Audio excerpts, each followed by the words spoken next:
temps oublié est un temps écologique en fait. Puisqu'on a par exemple Paris qui nous a annoncé très fièrement que la ville a planté 38 550 arbres. Mais ce chiffre a-t-il seulement un sens? Qu'est-ce que ça veut dire d'avoir planté quasiment 40 000 arbres? Est-ce qu'on s'en branlerait pas un peu le cul? Donc la mairie annonce avoir planté depuis 2020 quasiment 40 000 arbres et veut en planter 21 000 cet hiver. Mais dans les nouveaux arbres, 18 000 seront plantés dans les bois et talus avec un ratio de 20% de jeunes arbres et de 80% de plants forestiers. Or selon les chercheurs et les associations écologiques, seule une petite minorité de ces plants forestiers survivront. Parce que oui, planter des arbres, ça veut pas dire que les arbres vont vraiment survivre et stocker du carbone en fait. Surtout, pour France Nature Environnement, ces chiffres n'ont en réalité que peu de sens car planter des arbres apparaît comme moins prioritaire que de protéger ceux qui sont déjà là. Et voilà, raser des arbres de 50 ans en ville pour en planter des jeunes, pire arnaque. Donc tout ça participe évidemment à une action globale de greenwashing, je pense qu'on peut l'appeler comme ça. Il y en a eu une semaine assez greenwashesque, avec notamment Emmanuel Macron qui s'est dédouané sur l'inaction climatique. Donc la condamnation de l'État pour inaction climatique, ce n'est pas pour ma pomme, a-t-il dit. Voilà, il considère que ce n'est pas lui. Dans une vidéo qu'il a postée dimanche, il a défendu son bilan environnemental. Parce que le chef de l'État avait promis il y a une semaine de répondre aux questions que lui adresseraient les Français sur le défi écologique. Ses premières réponses à ces interpellations sont contenues dans une vidéo d'une douzaine de minutes. Reprenant un argument récurrent de l'opposition de gauche, un anonyme lui demande, alors l'anonyme a un hâte sur Twitter, donc il n'est pas anonyme, hein, mais bon, c'est @melvac. Bon, voilà, donc il n'est pas anonyme. Comment peut-on se faire condamner 2 fois pour inaction climatique tout en ayant l'audace de faire croire qu'on peut se justifier sur Twitter? Réponse d'Emmanuel Macron. Nous nous sommes fait condamner pour inaction climatique sur la période de 2015 à 2018, quand la France n'a pas été au rendez-vous de ses objectifs. C'est ce qu'a répondu le président Macron, assurant avoir commencé à mettre les bougies loups dès son élection en 2017. Et oui, l'inaction climatique, c'est pas moi, c'est François Hollande. Moi, j'étais pas là. Hein, je n'existais même pas à l'époque, je n'avais pas été créé encore. Donc Cécile Duflot nous dit, ouvrez les guillemets. Avant, j'aurais sauté sur mon tel et répondu à la vidéo du mec président qui dit c'est pas pour ma pomme en parlant de l'affaire du siècle, mais là je suis fatigué de ces méthodes. Elle dit, j'avais une marionnette il y a 10 ans, oui j'étais ministre, pas de l'écologie, je ne corrige même plus désormais, mais du logement et de l'égalité des territoires. Effectivement, Cécile Duflot c'est l'encadrement des loyers, hein, c'est pas l'écologie. J'étais une ministre écologiste et donc j'étais très sensible au travail sur ce sujet. Spoiler, dès 2014, dans un livre bilan de cette époque, j'ai parlé de rendez-vous manqué.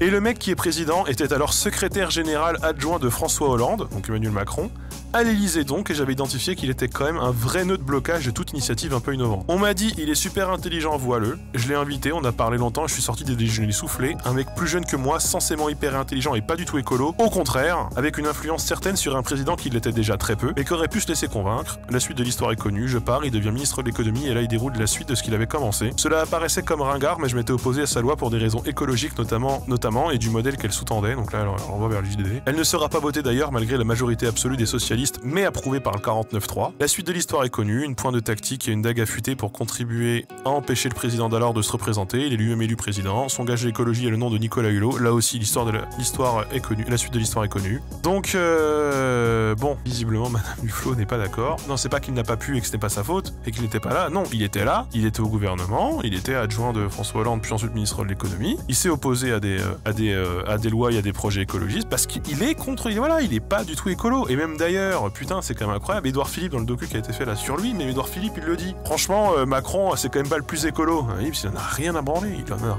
rien à foutre. Avez-vous suivi la plus grosse annonce écologiste d'Emmanuel Macron de la semaine dernière? Avez-vous seulement suivi ce que Macron a annoncé? Emmanuel Macron propose un pacte de décarbonation aux industriels les plus pollueurs. Un pacte donnant. En fait, Macron, il a reçu mardi dernier tous les plus grands industriels français les plus pollueurs. Il leur a dit, voilà, il faut faire plus d'efforts, on vous a demandé de faire des efforts, vous n'avez pas fait d'efforts. Il leur a proposé un doublement de l'aide publique à 10 milliards d'euros. En échange, les sociétés les plus polluantes vont devoir accélérer la cadence sur la décarbonation de leur activité. Moi, on me pète les couilles pour que je coupe le chauffage, et on file je sais pas combien de milliards à total. Donc les dirigeants des 50 sites industriels les plus polluants, dont le PDG, effectivement, dont je parlais, de Total Energy, Patrick Pouyanné, ont été reçus dans la salle des fêtes de l'Elysée. Ils représentent, donc ces 50 sites les plus polluants représentent 30 000 emplois, ce qui n'est pas non plus grand-chose sur les 25,5 millions de salariés de France. C'est la moitié des émissions, très spécifiquement. Si d'ici 18 mois, ils proposent un projet expliquant qu'ils vont réduire de moitié leurs émissions de gaz à effet de serre d'ici 10 ans,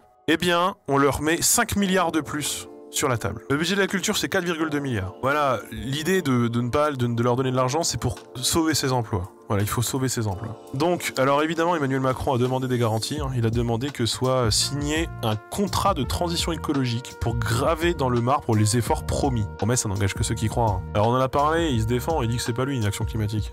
Il dit c'est pas lui, il dit c'est François Hollande. Donc tout ça semble être de la baisse quand même. Voilà, ça semble être vraiment de la baisse. Par ailleurs, par ailleurs, ça je voulais pas noter quand même, mais je vous le note du coup, par ailleurs, la France va aussi investir 9 milliards dans l'hydrogène. 9 milliards dans l'hydrogène, qui est vraiment l'avenir de la décarbonation des sites les plus polluants. Voilà, c'est important à faire de l'hydrogène. Je trouve, on en a déjà parlé plein de fois ici, mais...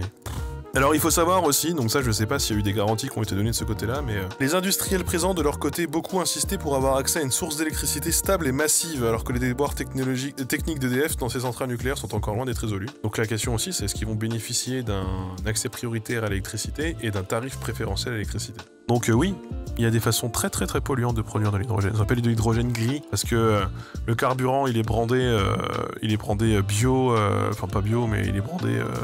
En gros le carburant lui-même hydrogène, il est perçu comme étant vert, mais sa production elle est pas verte du tout.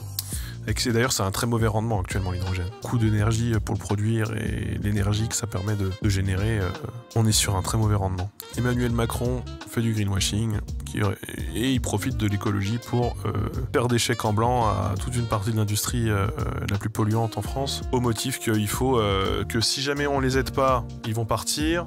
Il faut sauver les emplois. Enfin bref, il a plein d'arguments très capitalistes. Oui, comme si ça allait partir, mais c'est ce qu'il raconte.